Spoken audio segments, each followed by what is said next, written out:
Good morning students.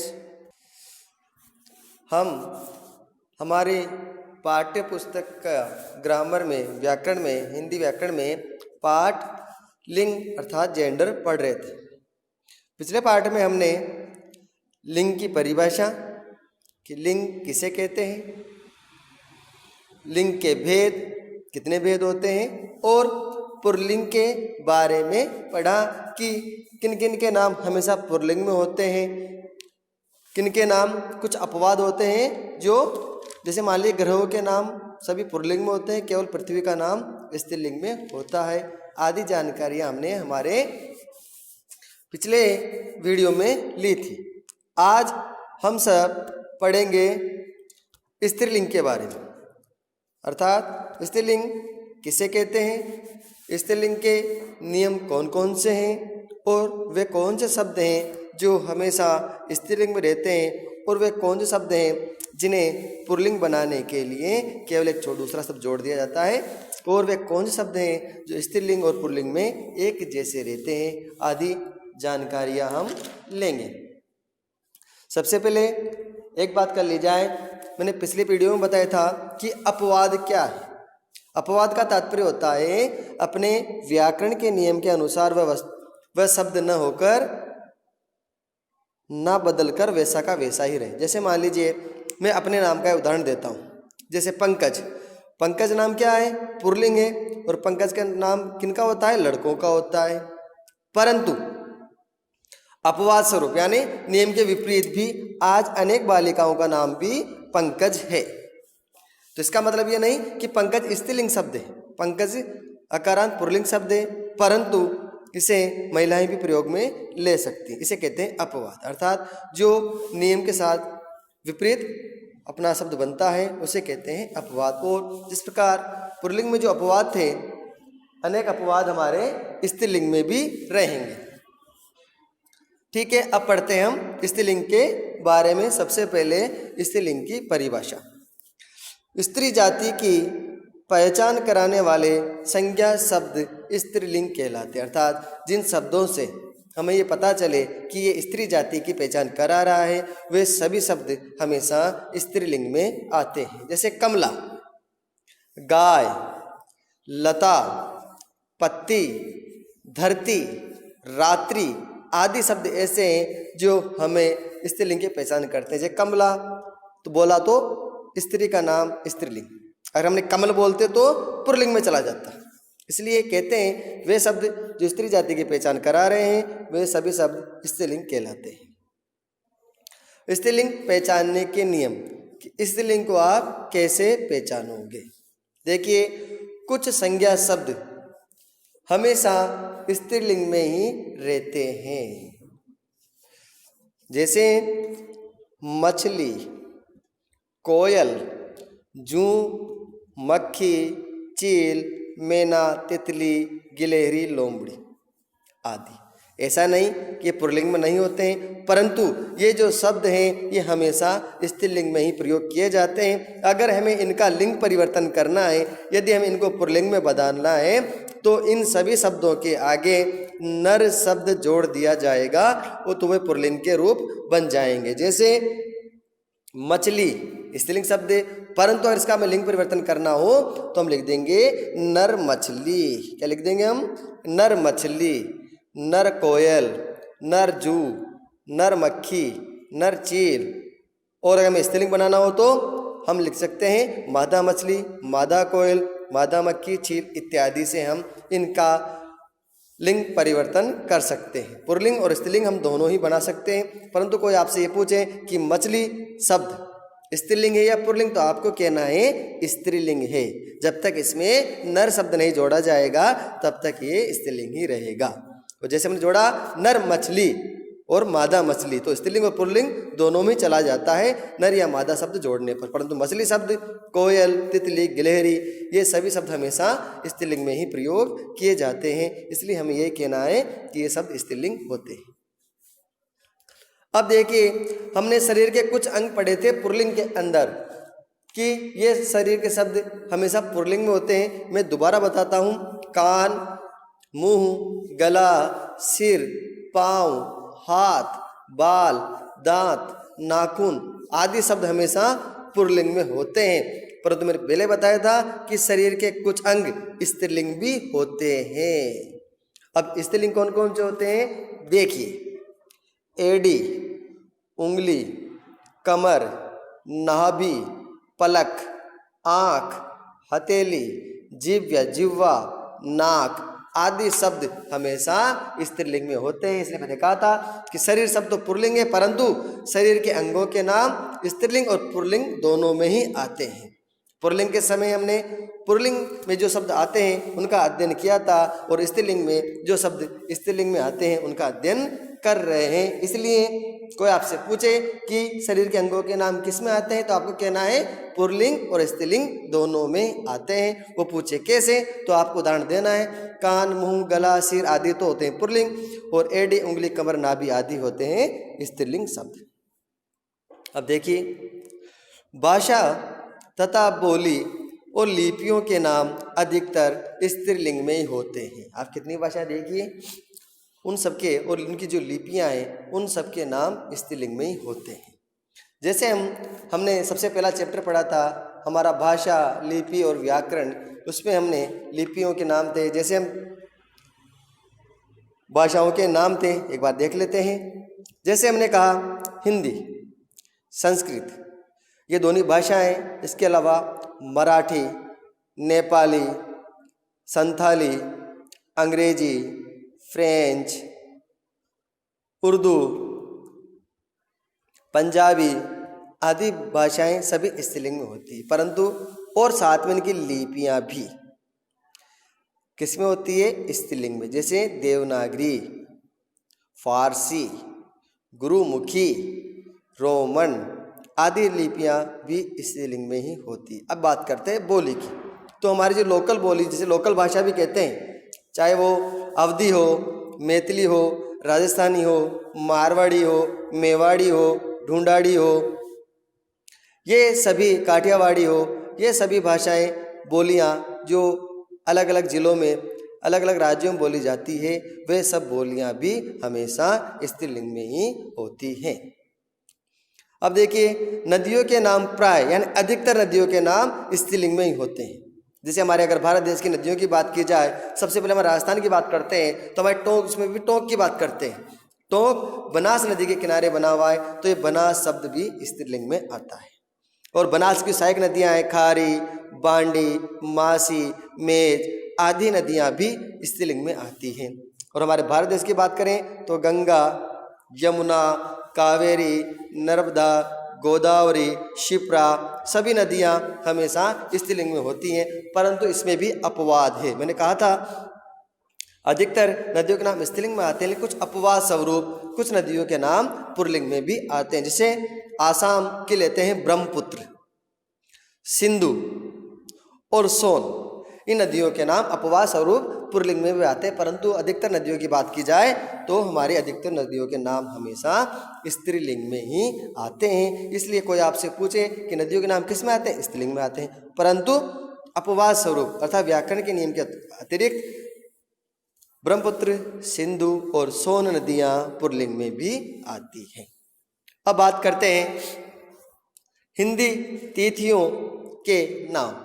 हमने pulling में पढ़े थे, किसके नाम पढ़े थे, हिंदी महीनों के और दिनों के नाम पुल्लिंग में आते हैं, परंतु हिंदी तिथियों के नाम हमेशा स्त्रीलिंग में होते हैं।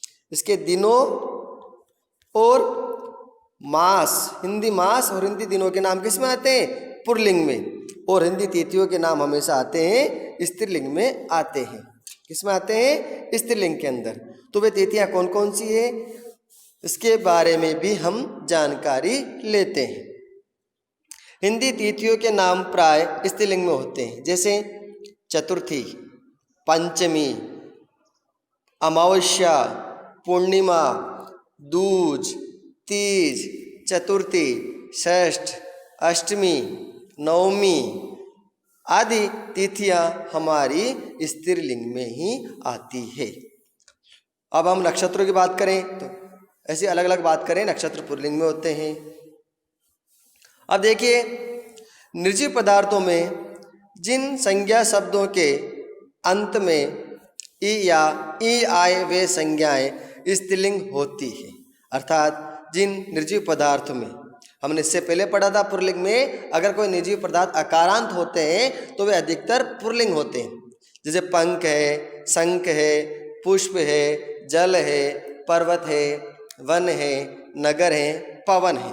परंतु अगर जिन निर्जीव पदार्थों के अंत में ई या ई होता है वे हमेशा अधिकतर स्त्रीलिंग में होते हैं।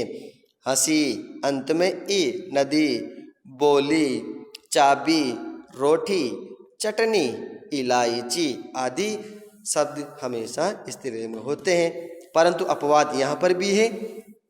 घी निर्जीव है परंतु घी का रूप पुल्लिंग माना जाता है। मोती निर्जीव है परंतु, और ई भी लगा हुआ है परंतु ये हमेशा पुल्लिंग में होता है। पानी ई है, निर्जीव है परंतु अपवाद स्वरूप पानी को भी पुल्लिंग में ही गिना जाता है। अग्नि स्त्रीलिंग है और पानी पुल्लिंग है। हवा स्त्रीलिंग है।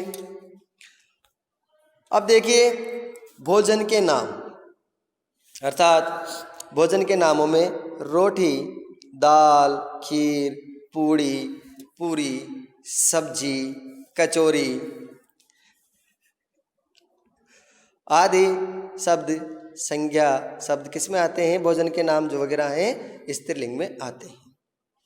आभूषण और परिधान के नाम जैसे अंगूठी, नथ, बिंदी, साड़ी परिधान, धोती परिधान यानी पहनने के वस्त्र, कमीज परिधान पहनने के वस्त्र हैं, टोपी, चुन्नी, पगड़ी, ये सब किस में आते हैं? स्त्रीलिंग में आते हैं। और जो आभूषण है जिसे हम गहने भी बोलते हैं वह है जैसे अंगूठी, नथ, माला, बिंदी आदि अलंकार के वस्त्र, अलंकार अर्थात आभूषण जो हमारे सजावट के, शरीर की सजावट में काम आते हैं वे सब शब्द भी स्त्रीलिंग में ही आते हैं।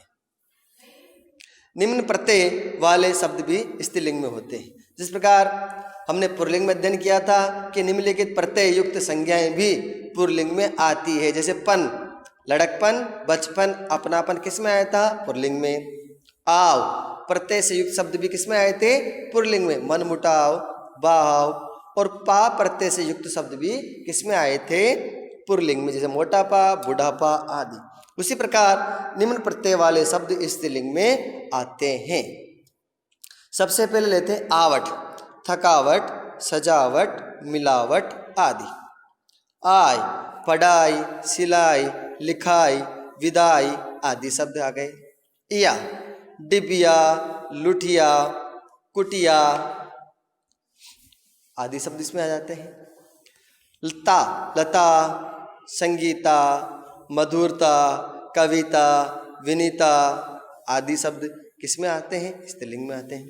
आ प्रत्यय से युक्त शब्द भी जैसे प्रजा, कमला, विमला, शिमला, कविता, विद्या आदि आकारांत शब्द भी, हम इसे आकारांत भी बोल सकते हैं और आ प्रत्यय से युक्त भी बोल सकते हैं। जैसे हमारे संस्कृत भाषा में बताया जाता है आकारांत पुल्लिंग होते हैं और आकारांत स्त्रीलिंग शब्द होते हैं। तो आकारांत हमेशा स्त्रीलिंग शब्द में प्रयोग किया जाता है जिसमें आ प्रत्यय जुड़ा हो। अब संज्ञाओं को दो वर्गों में बांटा गया है, प्राणीवाचक अर्थात सजीव और अप्राणीवाचक अर्थात निर्जीव। तो हम दोनों का अध्ययन करेंगे। हम प्राणीवाचक संज्ञाओं को आसानी से पहचान सकते हैं कि वह स्त्रीलिंग है पुल्लिंग है। जैसे मैंने कहा सीता, अब ये प्राणीवाचक संज्ञा पता लग गया, सीता नाम से पता लग रहा है सजीव है कि महिला का नाम है, राम पुरुष का नाम है। परंतु अप्राणीवाचक अर्थात जो निर्जीव वस्तुएं होती है उनके लिंग निर्धारण करने में, लिंग के बारे में जानकारी लेने में बड़ी ही कठिनाई का अनुभव होता है। इस कारण से संज्ञाओं को दो भागों में बांटा गया है। हो सकता है ये आज आप पहली बार सुन रहे हो कि संज्ञाओं को दो भागों में प्राणीवाचक और प्राणीवाचक में बांटा गया है। हम इसका अध्ययन भी करते हैं। प्राणीवाचक संज्ञाओं का निर्णय आसानी से किया जा सकता है क्योंकि हम इनको जानते हैं, सजीव वस्तुओं को हम पहचानते हैं। परंतु जो निर्जीव वस्तुएं होती है और उनका लिंग निर्धारण किस प्रकार किया जाएगा वह जानकारी हम अब लेते हैं। अब प्राणीवाचक संज्ञाओं का लिंग निर्धारण करने में कठिनाई आती है, जैसे पुस्तक, कमरा, दूध, मिठाई, मोमबत्ती, अंगूठी, छाता आदि। अब इनका लिंग निर्धारण कैसे करेंगे, तो हमारी व्याकरण ने इसकी भी सुविधा प्रदान की है। अर्थात निर्जीव वस्तुओं का लिंग निर्धारण दो तरह से किया जाता है, एक क्रिया के आधार पर और दूसरा विशेषण शब्दों के आधार पर। जैसे हमने कहा, हमने क्रिया का प्रयोग किया, जैसे मिठाई, वह मिठाई खा रही है या वह मिठाई खा रहा है। अब मिठाई खा रही है, मोमबत्ती, अंगूठी, छाता आदि से हम इनका निर्धारण कर सकते हैं। इसका उदाहरण हमने दिया है कि अप्राणीवाचक शब्दों के लिंग निर्णय का आधार उनके साथ प्रयुक्त क्रियाएं हो सकती है। जैसे आम खाया, अब खाया, आम खाई नहीं बोल सकते, आम खाया। सीता ने भी आम खाया, राम ने भी आम खाया। तो इस खाया से अर्थात क्रिया से हमें पता लग रहा है कि आम क्या है, पुल्लिंग शब्द है। मिठाई खाया नहीं बोल सकते, मिठाई खाई, तो मिठाई शब्द भी स्त्रीलिंग में आता है। ठीक है, तो अगर हमने कहा लीची खाई, लीची एक अप्राणीवाचक अर्थात निर्जीव संज्ञा है। अब इसका लिंग निर्धारण करने के लिए हमें क्रिया को देखना होगा। मान लीजिए हमें लीची का लिंग नहीं आया, तो हमने क्रिया देखी कि लीची खाई। लीची खाई यानी हमें पता लगा कि लीची खाई अर्थात स्त्रीलिंग। खाई क्रिया से क्या पता लग रहा है कि लीची स्त्रीलिंग अप्राणीवाचक संज्ञा है। तो इस प्रकार हम इनका लिंग निर्धारण किससे कर सकते हैं, इनकी क्रियाओं से कर सकते हैं। जैसे मोमबत्ती जलाई जाती है, मोमबत्ती जलाया जाता है नहीं बोलते हम, मोमबत्ती जलाई जाती है। तो जलाई शब्द स्त्रीलिंग, क्रिया शब्द क्या आएगा, स्त्रीलिंग में आएगा। इसलिए हम कह सकते हैं कि मोमबत्ती भी स्त्रीलिंग है। अंगूठी पहनाई गई, तो अंगूठी पहनाई गई, जो पहनाई शब्द है स्त्रीलिंग का वाचक है, स्त्रीलिंग को दर्शा रहा है, इसलिए हम कह सकते हैं कि अंगूठी भी स्त्रीलिंग शब्द में आती है। अंगूठी पहनाया गया नहीं बोलते, पहनाया, अंगूठी पहनाई गई।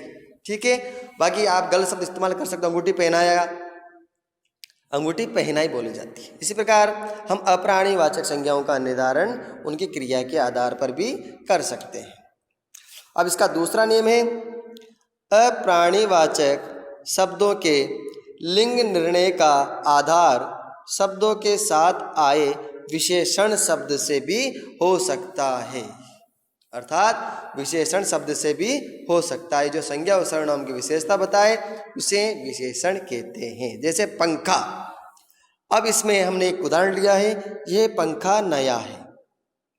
पंखा क्या है, नया। तो ये नया शब्द से, इस विशेषण से हमें पता चल रहा है कि पंखा पुल्लिंग है।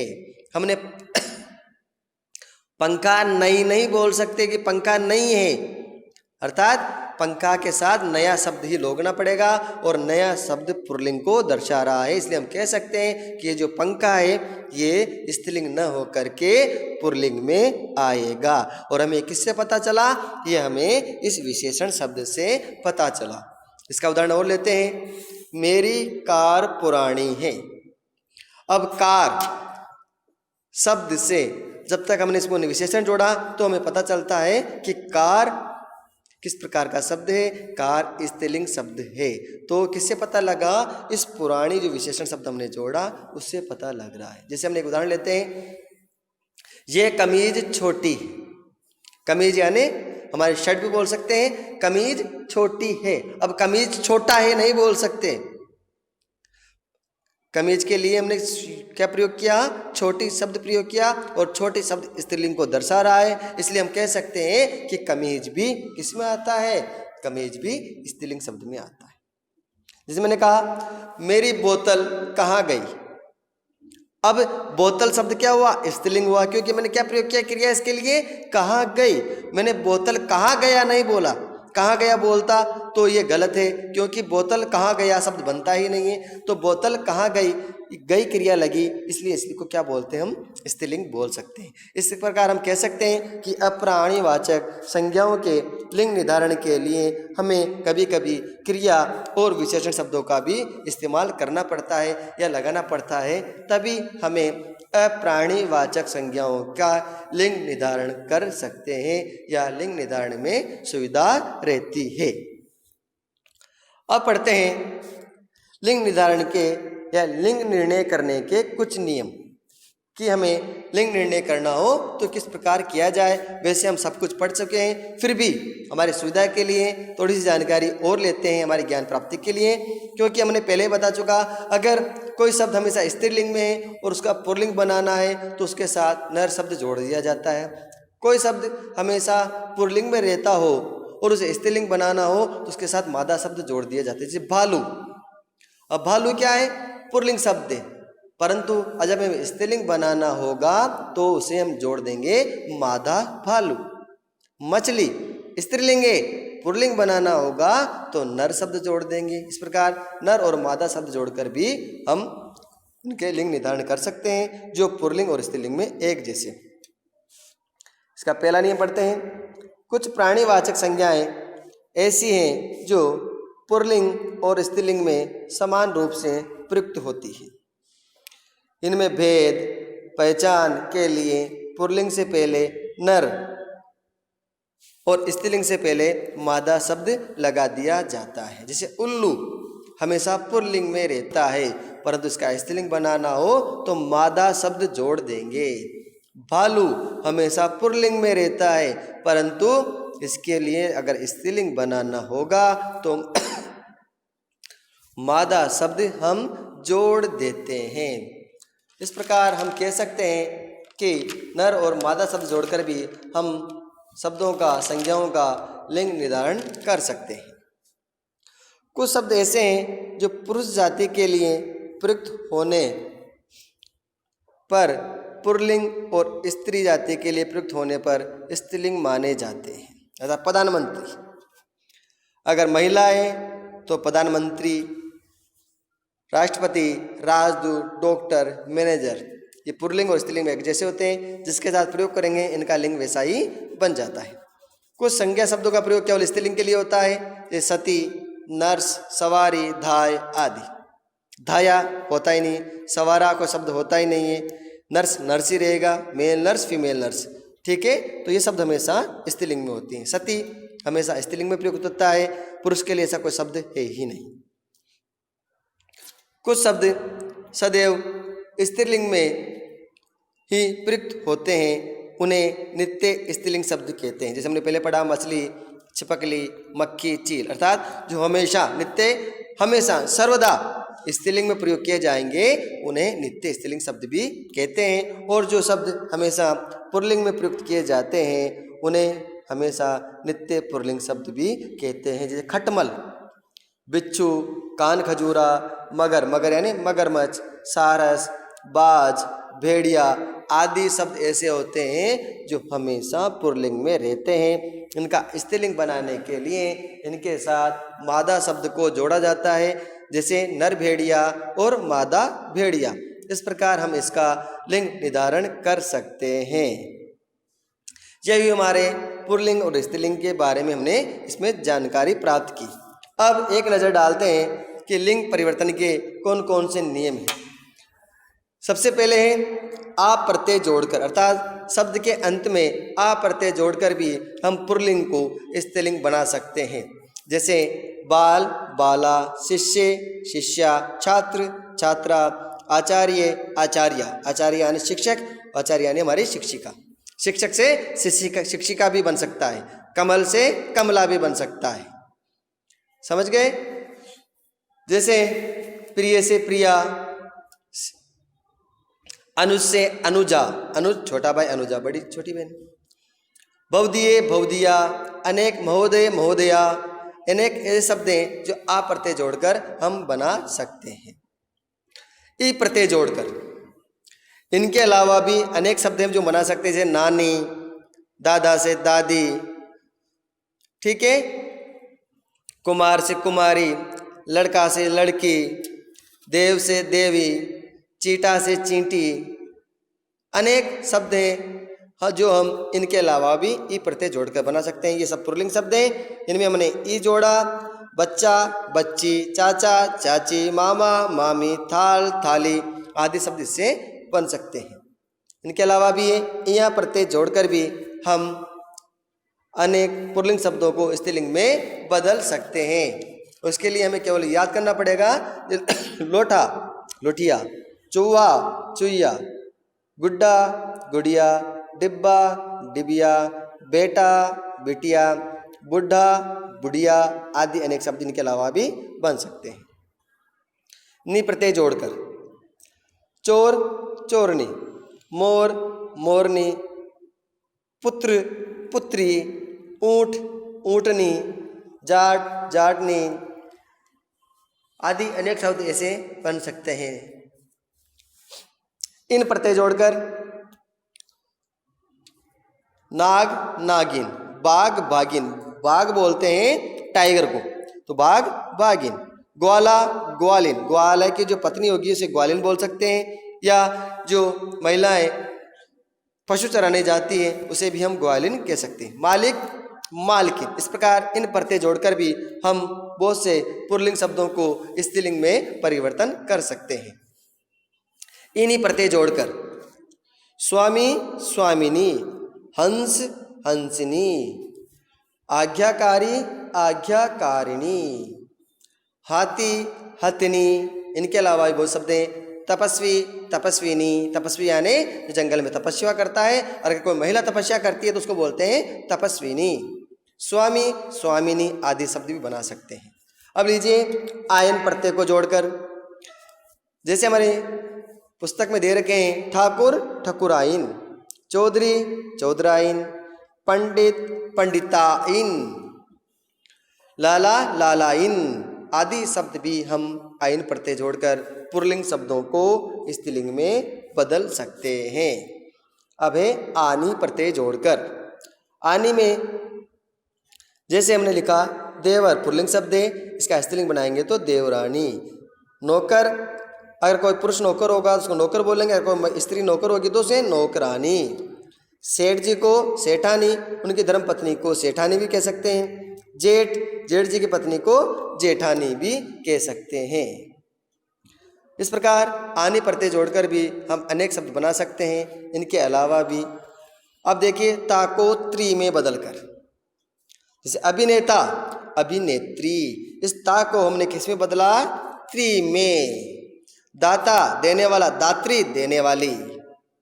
कर्ता, कर्त्री, विधाता, विधात्री, प्रबंध कर्ता अगर पुरुष होगा तो, और स्त्री होगी तो प्रबंध कर्त्री बोल सकते हैं। इस प्रकार भी हम इनका प्रयोग कर सकते हैं।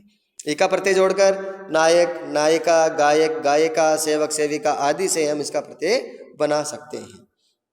अब देखिए बहुत शब्दों में मान, अंतिम मान को मति में बदल दिया जाता है, जिससे भी पुल्लिंग शब्द स्त्रीलिंग में परिवर्तन हो जाते हैं। जैसे आयुष्मान, इसको क्या बनाया? आयुष्मती।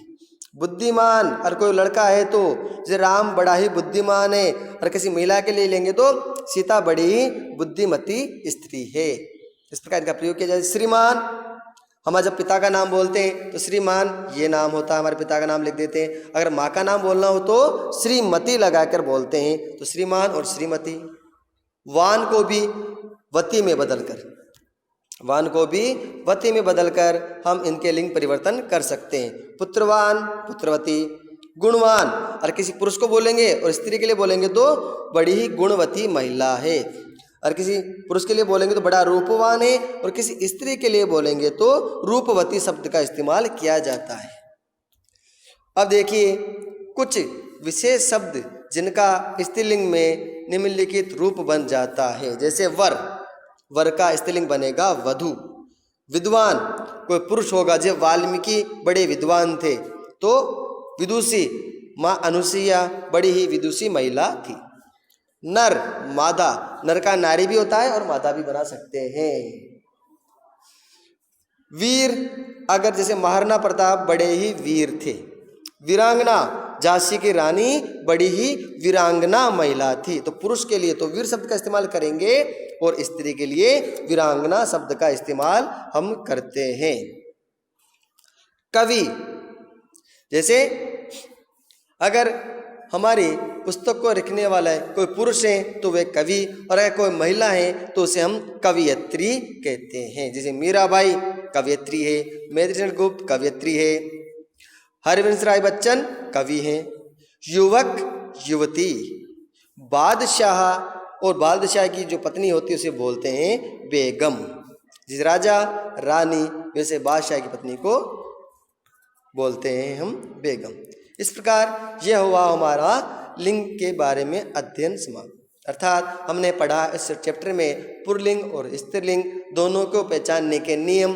कुछ शब्द ऐसे होते हैं जो पुल्लिंग में एक जैसे होते हैं, उन्हें स्त्रीलिंग में लाने के लिए मादा शब्द जोड़ा जाता है, और कुछ स्त्रीलिंग में हमेशा वैसे ही रहते हैं, उसे पुल्लिंग में लाने के लिए नर शब्द जोड़ा जाता है।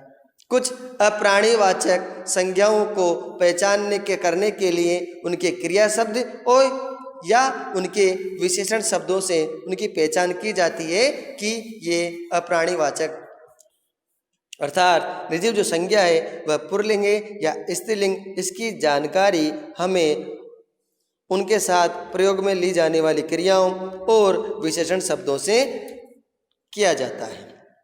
कुछ पुल्लिंग शब्दों को स्त्रीलिंग बनाने के लिए हमें प्रत्ययों का प्रयोग किया जाता है, और प्रत्यय जोड़कर भी हम पुल्लिंग शब्दों को स्त्रीलिंग में परिवर्तन कर सकते हैं। इस प्रकार हमें पुल्लिंग से स्त्रीलिंग और स्त्रीलिंग से पुल्लिंग के बारे में जानकारी प्राप्त की, इसकी परिभाषा, भेद और इनके अनेक अपवाद भी हमने इसमें पढ़े कि कुछ अपवाद ऐसे होते हैं जो जैसे हैं वैसे ही रहते हैं, उनका परिवर्तन नहीं होता है। इसके PDF आपको मैं भेज दूंगा, इसको आप नोटबुक में कर लीजिएगा ताकि आपके परीक्षा के समय अध्ययन कर सको। इसके प्रश्नोत्तर भी मैं आपको PDF बना के भेज दूंगा। धन्यवाद।